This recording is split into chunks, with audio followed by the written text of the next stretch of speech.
I just had a speaker drop out of a conference I was planning on the day of the conference. I got the text message, I was watching another speaker and they said, "Hey man, I'm really sorry, I can't make it." And I was like, what am I gonna do? And I actually got on stage. The people who were attending the conference were all event planners, so my move was I basically told the caterer to just pour a bunch of shots, and I got on stage and we toasted to anyone who has ever experienced having a speaker drop on them. And it was okay, but at the end of the day, I was pretty pissed off. I was sad that the speaker dropped, and I was thinking back to what I could have done differently to make sure that that didn't happen. In a previous episode, we were speaking about the process for wrangling speakers. And what I realized, and this I realized through a friend who was teaching me how she wrangles speakers, that I was missing one very important step in the process. And that's the step of creating and delivering a speaker brief. And so what we're gonna do today is we're gonna walk through how to build a speaker brief and why it's so important. Now, the speaker brief is a document, a personalized document that you're gonna send immediately after someone shows interest. And the goal here is to lock that speaker in, get them really excited and get them to commit. And right after you send them the speaker brief, you're gonna try to get on a phone call with them to review the speaker brief. What we're gonna do right now is we're gonna walk through the various sections of the speaker brief, try to explain them and the thinking behind them. And just in case you wanna follow along, we've included a great template for a speaker brief that you can use on the blog post underneath this video. So make sure to check that out, and we're gonna walk through this together. Cool? Okay, so the first step in a speaker brief is to convey that this event is happening. The train is leaving the station. This is real. This is not a drill. And the best way to do that is in the first page to convey the theme, the content, and what you're trying to get done, along with the most important 5 W's: who, what, when, where, why. If you can show someone that this is a real event, they're going to take you seriously for the rest of the phone call. So you want to include that. The next is going to be showing them the value of this event. Now look, there's so many B2B events, so many B2C events going on right now. Your job in this next step is to show them the differentiation of this event. How is this different than other events? But you're also going to show them the value to them.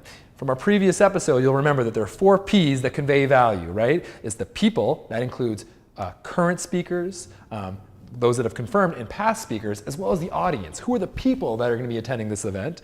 What is the purpose of this event? What is the mission and the theme of the event? You want to talk about the prestige of the event. Has it been covered by press? How many people have attended? How many people have shown interest? And of course, this is a great opportunity to show the perks.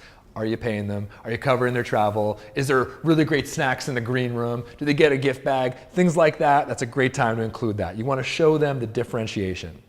Now, this next slide, as we were reviewing, we realized that this slide was like our silver bullet. This is our secret weapon here. And we call this the homework slide. In this slide, we included clippings from blog posts, tweets. We showed them that we understood the type of content that they covered, and we really mapped it out. And it was at this point we really showed them that we really understood what we might want them to talk about. And we kind of flattered them in this process and got them excited that we had done our homework. Speaking as someone who's spoken at a lot of conferences, there is nothing worse than showing up to an event and realizing that the host really didn't know who you were, and certainly the attendees don't either. This is an opportunity to assuage those fears and get them to understand that you understand them. The next step is to show them that the audience that they're going to be speaking to also understands them and is going to value what they're going to say. The way to do that is to walk through the demographics and psychographics of your audience. And you're going to want to show them that you understand how many people are going to be there. Are they B2B? Are they B2C? What level? Meaning, are they a CMO? Are they a director? Are they a VP? Where are these people coming in from? What geography are they? What industry are they coming from? Are they representing enterprises, small businesses? Who are these people? And then you're going to want to show their psychographics.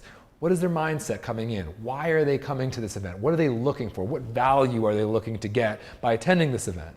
By showing that stuff and showing that you understand that your audience and that it matches the homework that you've done on the speaker, you've all of a sudden kind of painted this picture of real value that the speaker is going to get, and that's going to get them excited.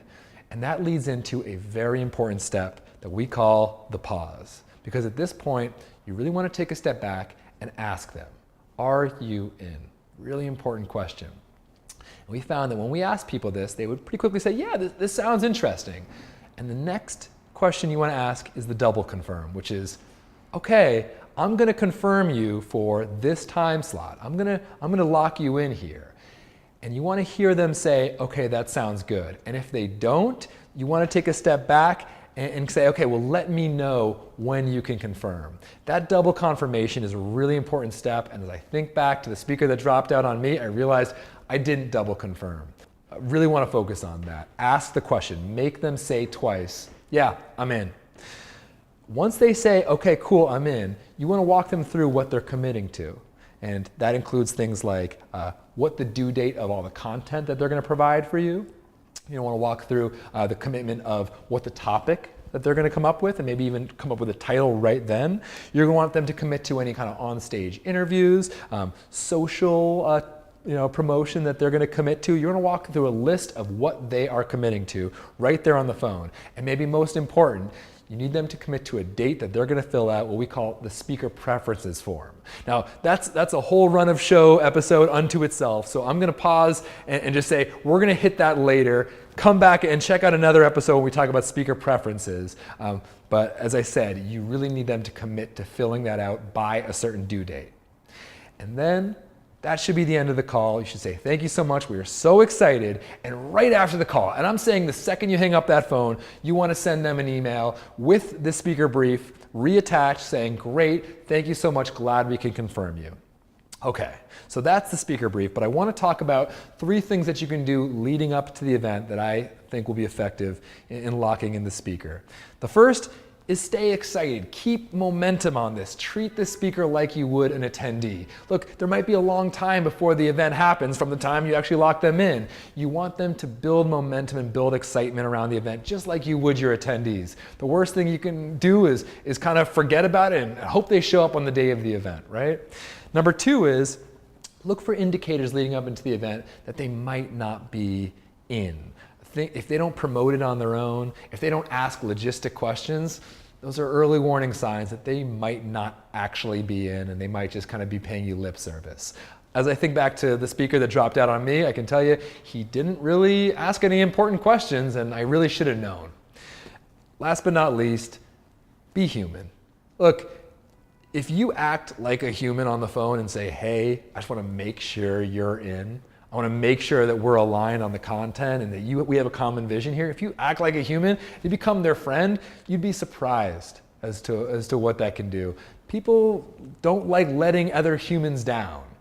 So act like a human, speak to them, talk to them and tell them what you need from them. And I think you're going to find that's really effective. Okay, that is an outline of the speaker brief. As I mentioned, check out our website, and we have a great template that you can use on your own. And I think you're going to find that this is going to ensure that after you've gone through the process of searching and selling these speakers, this is going to lock those speakers in. And check out, we're going to have some really interesting next episodes around speaker preference forms, on-site logistics, and just general coordination of speakers that are going to make your event and your content successful. Thanks for checking in, guys. I look forward to talking to you next time.